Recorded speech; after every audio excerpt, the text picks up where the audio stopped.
You're listening to The Scoop on Ultrasound, where the world of ultrasound imaging comes alive through dynamic conversations.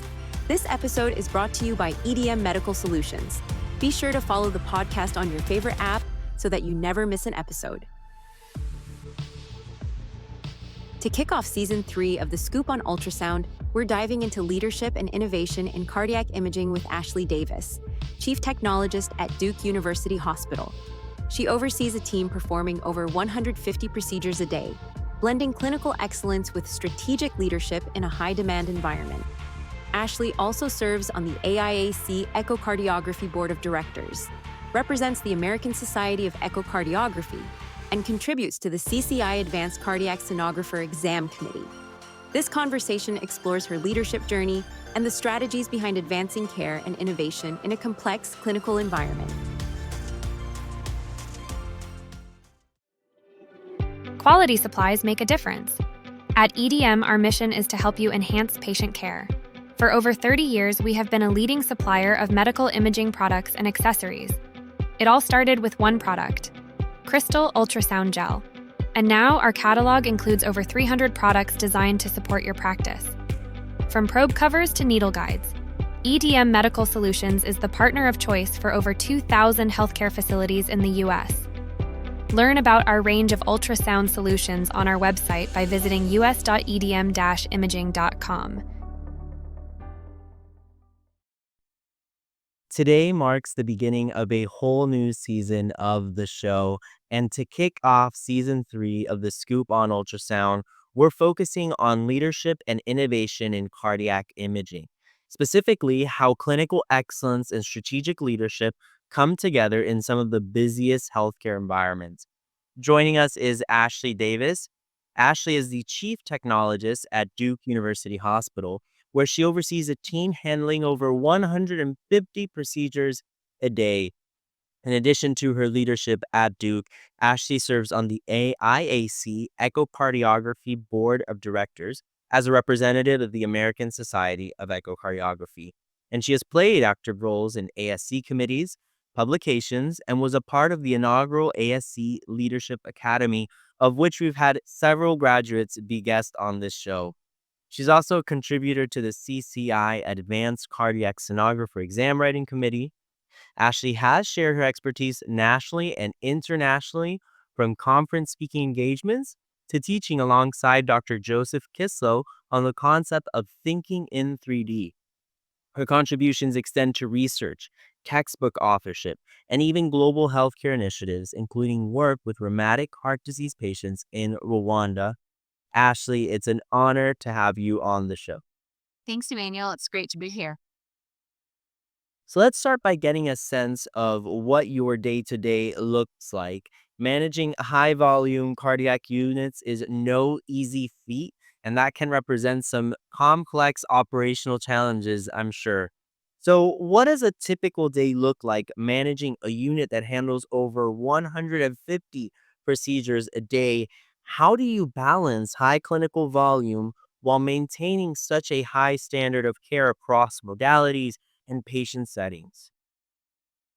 Well, I'll start by saying no 2 days are the same. Every day is different. And that's one of the exciting things about working in a high volume lab with a lot of things going on, a lot of different types of procedures. Every day is different, but every day starts the same. So we have a morning huddle across all of our sites and across modalities where we all get to meet, discuss procedure load for the day, talk about any staffing issues that may come up. We meet with all of our leadership, including staff at each location for the day and their charge leaders. So that gives us an opportunity to see any challenges before they arise, talk about, technical things like what procedures should be assigned and, how things that may come up as challenges throughout the day. It also gives each location leader and each staff member an opportunity to bring up challenges they've had or something as simple as equipment that is down that needs to be replaced. So it gives us a chance to really touch base with everyone, make sure we're set up for success for the day and ready to take on whatever challenges may come up. So that's the beginning of our day. throughout the day, I'll touch base with the clinical teams. I really try to be present, try to touch base with them to make sure they have everything they need, address any challenges that may have come up, discuss any future things that they've noticed. Sometimes it can be scheduling issues, sometimes it can be staffing issues, and sometimes it can be interesting cases that we need to match the right people to the right case. So I try to be present. I do rounds, at each location to just make sure that we're all on the same page, that they know I'm available. But I also have a large leadership team that helps us accomplish this. Of course, I don't do this alone. So at each location, we have layers of leadership, and that way the staff always have someone to go to. So at each location, they have a charge person. That person really is responsible for running the day. So they assess the patient workload, match patients to the right sonographers or other teammates, address any challenges. Sometimes they work with the front desk to make sure, patients who are arriving early or late can be seen, and just make sure that the day runs smooth for the people that are actually doing the work on the front line, the scanning sonographers, the nurses, the exercise physiologist. So they're a big part of making the whole ship run smoothly, outside of myself. And then we also have other people that are support staff. So we have a senior sonographer called an echo advisor who's there to help the staff with scanning questions or other needs that they may have. And then I also have other leadership teammates. I have a nurse manager who I work closely with. I also have clinical lead sonographers who are go-to people. So I definitely can't handle it all alone. And so I lean on a lot of those other leadership members and staff members to make sure the day goes smoothly. It's very intricate then, isn't it? The organizational structure of what it takes to run a high volume unit, right? It's definitely not just up to one person as you're describing. Now, for a sonographer who might be listening to this and they're interested in one day being in your position, time management, let's say they're like, man, I'm good at time management as a sonographer, but how different is it to manage your time when you're in a role such as yourself? It must be a different sort of complexity. Do you think that the person as a clinician already having good time management, good organizational skills, is that sufficient to then translate into a role such as yours? What would you recommend to that? So that's definitely a learning curve and something that I think everyone as managers who have a bit of a more flexible day run into. And one of the challenges, when we talk to people about getting into leadership positions is that it's very self-driven. So you have to keep yourself on track and identify the things that you need to accomplish that day. And then be able to adjust as the day goes on, because there may be a clinical need that you're pulled to, or just things that were unexpected. I would say I never get my to-do list done. One way I do that is I have a to-do list on my calendar, and then at the end of the day, I look at, I probably got one of those things done, and I move the rest to the next day. So being able to adjust your priorities and really accomplish what needs to be done for the day, and then at the end of the day, look back and see what you're continuing to work on, because every day is different. It's not quite as scheduled as when I was a sonographer. I knew what my day entailed for the most part. I had X number of patients on my schedule and I would get those done, and at the end of the day would be done. So being able to manage your time is much different when you're in a more flexible leadership role, because you really have to balance the things that you need to get done, but also being available for your team. So I have a very open door policy. So everyone knows that they can pop into my office anytime they need to discuss something. And, sometimes that turns into longer conversations, and it may mean that I have to reschedule something that I had planned for the day. So I try to prioritize my team and make sure that they know that they're first on my priority list, and then everything else can get done later. But sometimes projects that I have planned for 1 month out turn into 3 months, 6 months, a year. So you have to be able to roll with that as well. Exactly. You have to be aggressive with protecting your time, but then not too aggressive, right? Because you need to leave time for your team members to be able to chat with you, and you have to be able to pivot.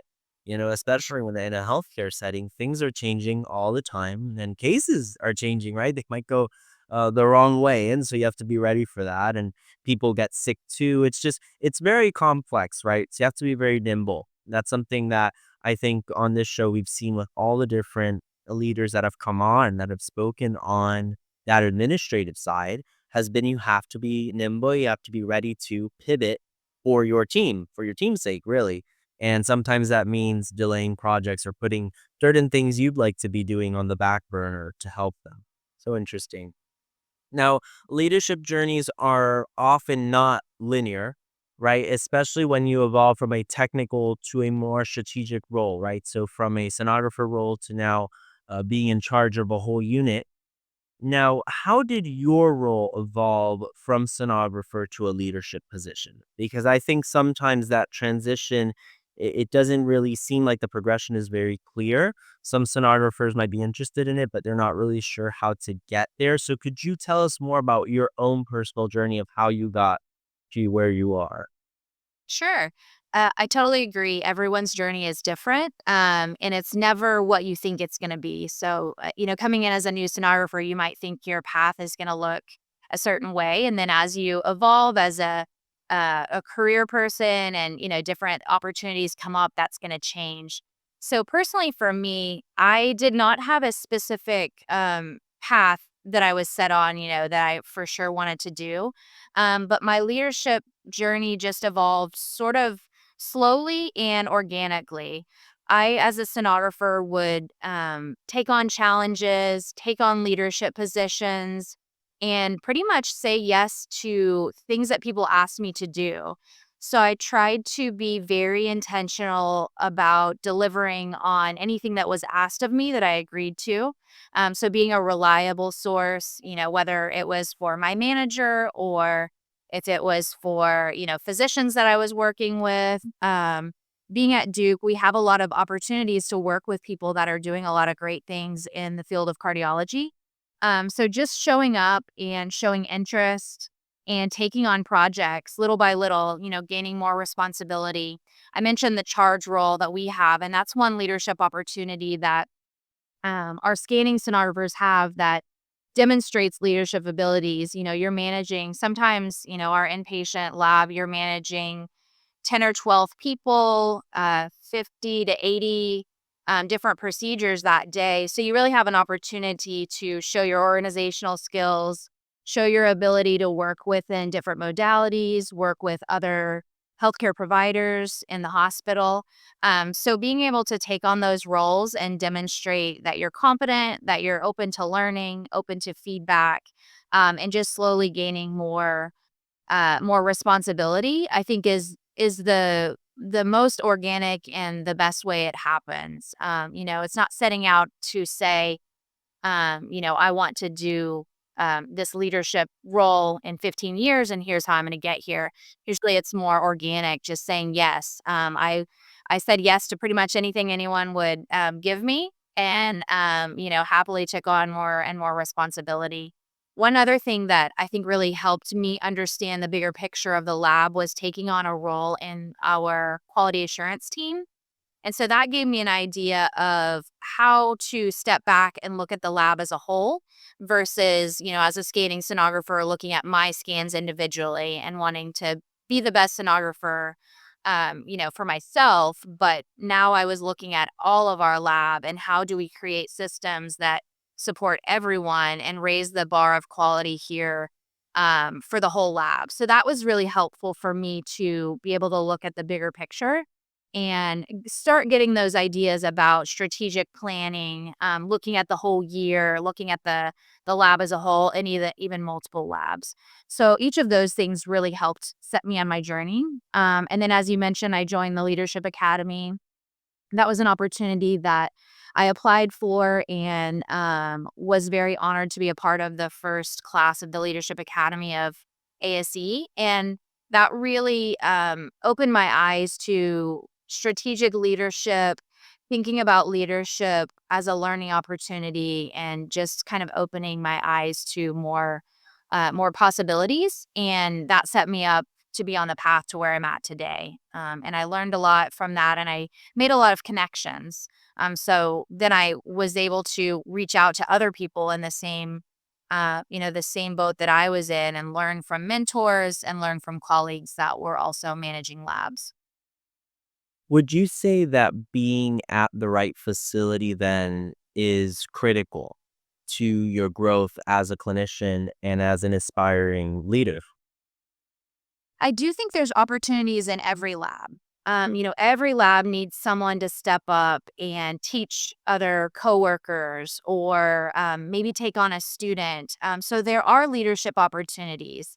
I think being in a lab that has the resources that my lab has really opened me up to be able to see pathways of sonographers in a lot of variety of ways. So some people take on education, some people take on research, other people go in a more traditional leadership pathway, like I have, like in management.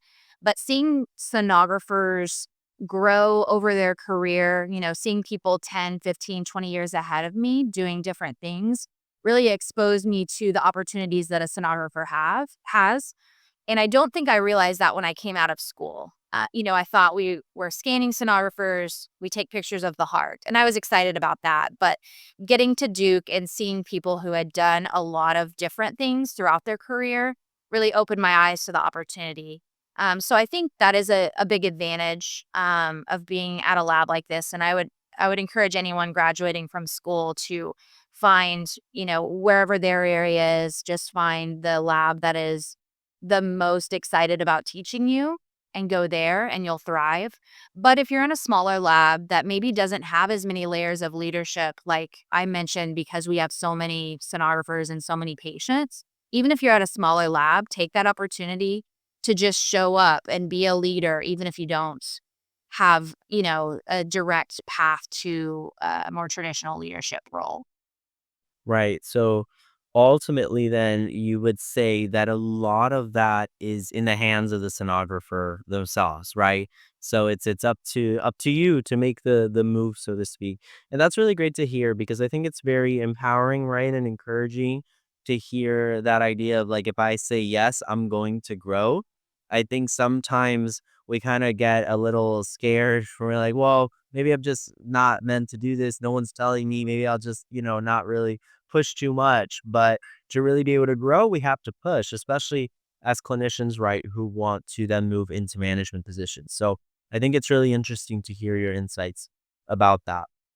Now, moving on to another facet of leadership that, of course, is very different from scanning, managing people. Managing people itself is very different from managing a workload. So, could you give us insight into how you lead and mentor such a large and diverse team effectively? How do you promote that professional development and cultivate future leaders? I know you already talked a little bit about how you have other managers who are working with you, right? To be able to manage all these different procedures. So, could you give us insight into that sort of leadership pipeline and how you view that?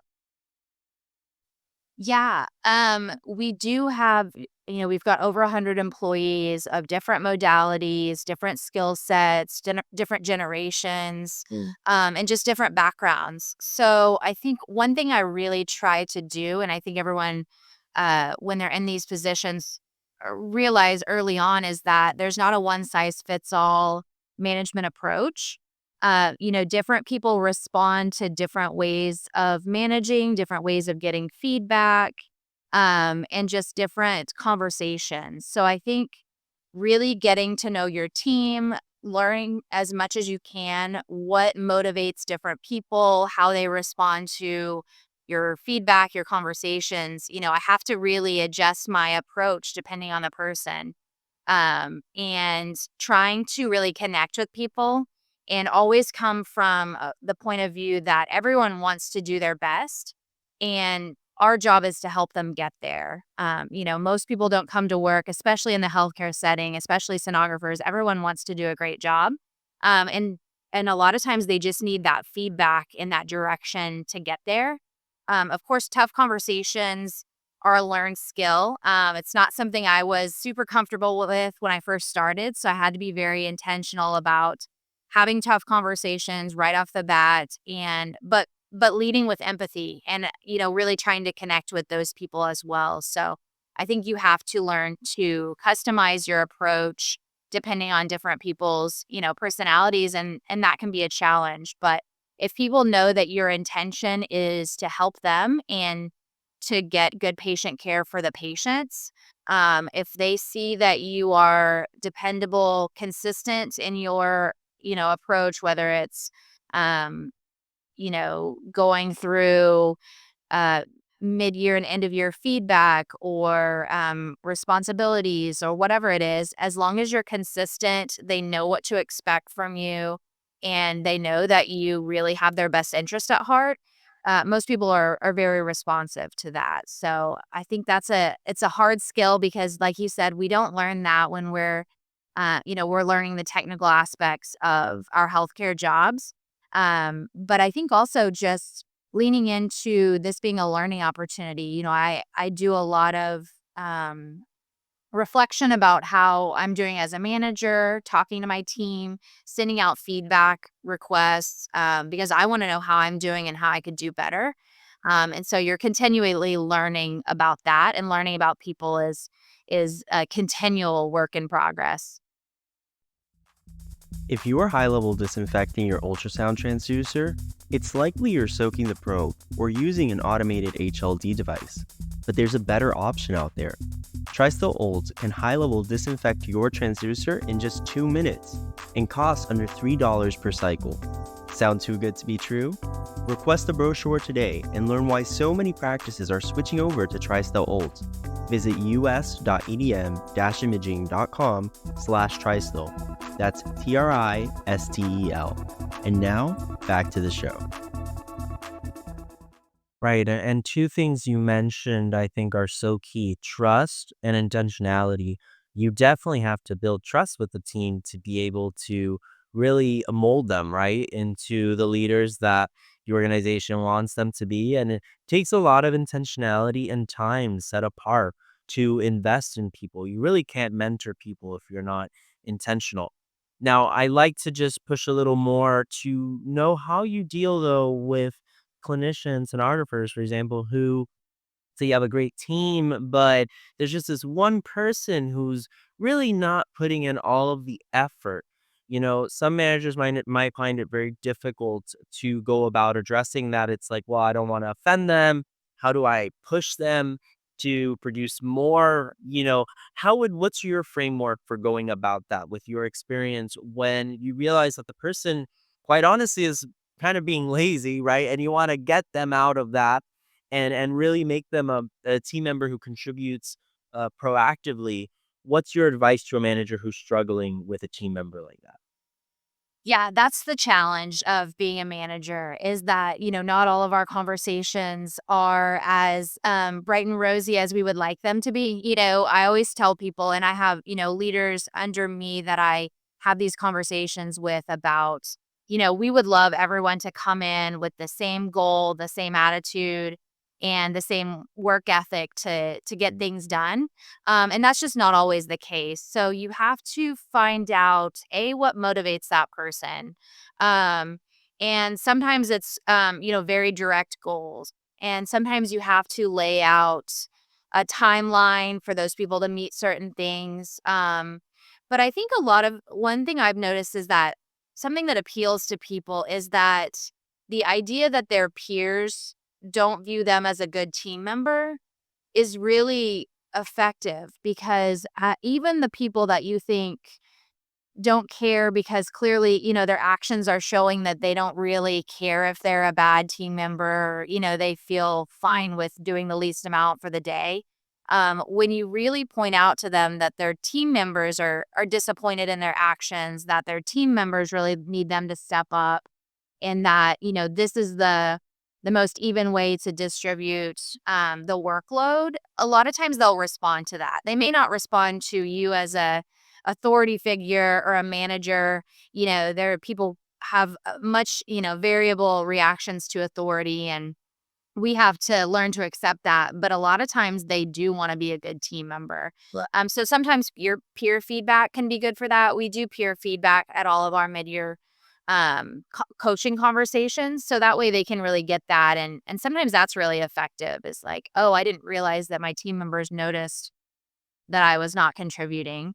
So that can be helpful. And then other things that can be helpful are using metrics. As much as I don't want to be, a sort of accounting type of a manager, sometimes you have to use a broad feedback mechanism where you show people where they stand and how how their day goes. I think as long as your expectations for everyone are reasonable and everyone has sort of bought into and agreed that, this is a reasonable workload for the entire group, Like, then you can sort of bring them up to that. But that's definitely a big challenge and it's always going to happen. There's always going to be, the last member on the team that's not quite keeping up. right. Yeah, it's just how it goes, but such an interesting perspective what you mentioned of really leveraging the idea of you're on a team and your team members really are not appreciating your behavior is another way of going about it, right? Another route that managers can take where maybe the authority figure just isn't working. And so it's kind of like, look, you're not the only person working here. And that's so true because it takes a team to run a unit. And so it's so important to shed light on that for someone who perhaps isn't really pulling their weight. Now, let's shift to the bigger picture, long term planning and innovation. So, at high performing academic centers, innovation really isn't just about technology, it's also about rethinking processes. There's this sense where we always have to be in continual improvement. So, how do you approach the long term planning aspect and innovation portion of the role? Could you share an example, even of an initiative that really improved efficiency and patient care? Sure. That's something I had to really rethink again and being in the management role. You're not just thinking about getting through your day or your week. You're really thinking long term. So one thing I find helpful is to look at a time point. It could be I like to look at our lab on sort of a 10-year track. So 10 years from when I started in this role, what do I want the lab to look like at that point? And really thinking about, I don't want to be, I don't want to have the same lab that I started with. Even though we were a great lab and we had a lot of really, really great things going, like you said, we always have to be growing, we have to be changing. There's new technologies, there's new innovation, and just rethinking things. The workforce changes. Obviously, we've had a lot of different challenges over the last 5 years that continually move the bar, change things. So I start with, my 10-year plan. What do I want the ultimate overall sort of legacy to be at the lab at the end of that? And then looking at the changes I would need to do to get there. And then sort of breaking it down from there. So in 5 years, what do we want to and need to accomplish? And then what does that look like for this year? And that was a little bit of a different approach that I had to learn how to do is looking at the year as a whole because you don't realize how fast time flies until you're trying to get projects done. And then it's a year later and you're like, wow, we haven't finished that thing I started, a year ago. So I try to really look at that and set goals. And then I think setting timelines for yourself, whether it's, your QA team, if you have regular meetings, having monthly meetings for projects that you're trying to move forward. And that will keep you on track because even if you did nothing that month, it's a reminder, okay, what were our goals? And then, last month was difficult to get this done. Let's try again this month. So looking at that as a whole and then looking at how your lab is going to contribute to the health system as a whole. Because the more aware you are of what your health system goals are, the more you can align your actions, the things that your lab produces. And ultimately, it helps you ask for the things you need because you can word it or you can, form things in a way that matches up with maybe your upper leadership or the health system leadership. And so I think making sure that you're aware of the strategic goals of the health system or your university hospital or whatever your bigger department is really helpful to make sure that you're on the same path, because we can have an idea about echo specific goals, and that's important, but being able to line them up with the broader goals can help you make your case for a lot of things. Exactly. That big picture view is so important, right? When you are especially in a hospital that's part of a system, you really want to make sure that you're aligned with overall goals, not just siloing yourself in the lab, right? And what you say is such a good point too, that certain projects move slow, but the year moves fast, right? The year goes past. You're in the first quarter, all of a sudden you're in Christmas time, and it's really crazy how quickly time moves. And sometimes it feels like certain projects in a hospital take a while to come to fruition. Other times you just don't have enough time to even implement it, right? So it's just that sort of planning mentality that I think is so critical to success in a role such as yours, right? Where you are the administrator of a large unit and you really need to be thinking ahead. And that takes effort and intentionality as well, right? It's easier to a certain extent to just think in the short term, but that short term plus long term is so necessary. It's a necessary balance for a leader to have an effective vision and to be aligned, like you said, with the greater vision. Now, thinking about those coming up behind you, career progression in healthcare isn't just tied to technical skill, clinical skill, but there's also that aspect of emotional intelligence, initiative, as we've been talking about, lifelong learning. So, for example, you mentioned the Leadership Academy, things like that. A lot of these traits, leadership studies have shown, are actually essential, really, for someone who wants to be in a leadership role. So, what advice would you give to a sonographer, in addition to all the advice you've already given? But what advice would you give to a sonographer who's aiming for a leadership path, who's in the lab and is like, I really do want to be a leader. I've already started saying yes to different opportunities. How important are adaptability and continuous learning for that person, and what key piece of advice would you give? Yeah, I think that attitude is essential. As you mentioned, lifelong learning, the learning never stops. And if you come into this role with very concrete definitions of how you're going to handle it, or how respond to people, or just your idea of what the lab is, then you're going to get really stuck and you're not going to be a very effective leader. So that lifelong learning starts very early, and you can do that as a scanning stenographer, in small leadership roles and other things. But don't wait on a title to be a leader. Learn. I love listening to leadership podcasts, things like you have here, and just continually adding to my skill set. And it's going to be outside of just being the clinical expert. A lot of times in our labs that are technical, like, jobs like sonographer, the technical expert becomes the default leader. The best sonographer ends up being the lab manager. But, being a good sonographer is important because you understand the quality behind it, but that's not necessarily going to make you a good manager. So taking the time to learn the softer leadership skills, like you mentioned, people management, emotional intelligence, and continually using your resources, reaching out to other mentors, looking at people who have accomplished the pathway that you would like to see yourself in. And as you did, just asking how they got there, what are the skills that they are using now that they wish they had earlier? And some of those skills might be things like data science. We use a lot of data in my role. So learning that has been really important. And that's something I could do even as a staff sonographer, scanning sonographer. So learning skills that you probably will be using later on when you get to that role. One of my goals is always to be ready for the role, even if I don't know when that's going to happen or what it looks like. Just be ready for it. So learning things as you go.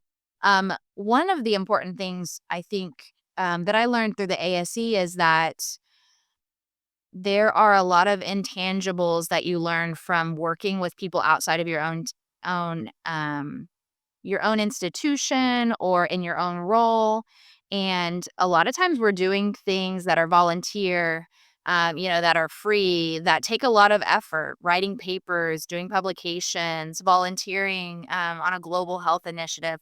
Those are all things that, I wasn't getting paid for, but added value to my skill set over time. So, and don't look at everything as a transaction, but look at everything as what you're going to learn from it, where you're going to grow through it, and then take opportunities at your lab to do that. Our lab has a clinical ladder, so I think that's really important for sonographers to have the opportunity to move up in their own lab, and just take every opportunity you can to lead, even if you don't have the title. You don't need to be titled supervisor or titled manager. Some of the best leaders I know are leaders in their lab that don't have that title, but they're really the ones out in the field as seen as experts and, that are go-to people, but they don't necessarily have that title because they're using their skills in other ways.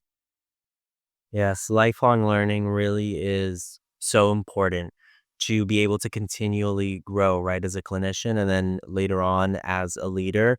I was recently at an ultrasound seminar and there were so many dozens and dozens of sonographers, all from the same health system. And I later found out that the managers at their respective labs of this health system all agreed on certain days of the seminar to be able to give them time to go in groups, right, to the seminar. And I thought that was so great because it shows how the leadership there really does believe in this idea of continuous learning, that they literally encourage everyone go, right, on different days, but everyone go and make sure you sit for these courses because the truth is that no matter how many years of experience you have, that sense of being aware of where the innovation is, where imaging is moving is so important. But it starts at the top, right? Because the leaders did facilitate that. So I think what you're saying is so important for people who already have that idea of lifelong learning to then enter into those leadership positions is what then is going to cultivate. It's going to trickle down, right, to the team that then they encourage others who are coming behind them to do that. And the other aspect of what you say, I think, is key as well. That you could really be the best stenographer technically, but and get to a leadership position. But if you don't have the people management skills, the soft skills you mentioned, you're really not going to be a good leader. You're going to be a great stenographer. You're still not going to have those people skills. So it's such a balance, as you say, right? To have the technical skills really well developed while still putting in the time to be a great leader of people because in the end clinicians are people. And just to add to that point is, if you are the best technical person and then you take on a management role like this, you have to let go of that. I am no longer the go-to scanning person because it's not my day in and day out job. Whereas so now I lean on other people, that came behind me that I say like, hey, now you're the technical expert. Because, I'm a little bit out of the game. So that can be a tough sell. And some people really struggle with that and they keep themselves in the technical position. And I think it's really important to stay connected, to your craft and because you can be aware of challenges that they're facing. But if you hold on too tightly to that, you're not going to do your job as the manager as well. And that was something I don't think I really understood when I was the staff sonographer. As you think, okay, the manager should be the top expert. And I think as a manager now, realizing that that's a way for me to elevate other people. I'm not the one that needs to be going in on the new tri-clip or MitraClip or whatever. I need to elevate the people behind me, and grow those skills in them. So you can't hold on too tightly. And if being the clinical expert is your thing and your passion, that's great. You can still lead from that position. I have clinical leads that are the clinical experts still. And so that's really one of their strong skills is teaching others, being the go-to person. So making sure you match what your passion is to what your job is going to be, Right. is really important because you do have to let go of some of that, unfortunately. Yeah, that could definitely be tough. It could be tough to make that transition right and to kind of get your hands off the wheel in that aspect, right? And then start dragging the other car. the management part is a little bit difficult. It's a challenge. It's a learning curve. And the truth is that, like you said, maybe the role just isn't for you, and that's not a bad thing. I think people also have to realize that it's different strokes for different folks, and some people really might just want to be, as you said, a clinical lead. So I think being open to understanding where your journey is taking you is also an important part of it. Now, let's wrap up with a few rapid fire questions for a more personal glimpse. I feel like the audience has gotten to hear a lot from you. I think it would be great if we could just quickly hear how you would sum up your leadership philosophy. And then if you could tell us what's something unexpected or fun about working in cardiac imaging. Oh, good questions. Okay, so my leadership philosophy, I would say, is progress over perfection. You don't always have time to perfect the new process or maybe even a scheduling, new trying out a new thing, or a quality assurance report that you're going to start running. So just putting your foot on the pedal and going forward. Of course, as well as you can create it, but just got to make progress, and it's not always going to be perfect. And if you wait for it to be perfect, you're never going to go where you want to be. So you just got to get started. So something fun I think people don't realize when they're thinking about different areas of cardiac imaging is that I feel like echo specifically in sonography is an art form. So, I find it fun to make a pretty picture and, like make something that's really nice aesthetically. And so I think, sometimes we can recruit people outside of what we think of as like a healthcare provider or someone like really technical, by appealing to the artistic side of sonography because it's very user dependent. I can make my picture look very different than someone else does. So I think that's something I find it's sort of a side part of it, but it's just kind of fun that, what we do is very aesthetic and can be really pretty. Yes, it's really is fascinating, right? The image capturing scanning is just truly incredible. Ashley, thank you for sharing your insights, your leadership journey, and just your whole perspective on imaging. Your contributions, both in the clinic and beyond, have made a difference. And we're excited to see how you and your team are going to continue to shape the future of echocardiography. Thank you. Thank you so much for having me. This was a great time. Thank you for listening to this episode of The Scoop on Ultrasound. Subscribe today to be notified when new episodes are released, and visit our website, us.edm-imaging.com, to learn more about who we are and what we do.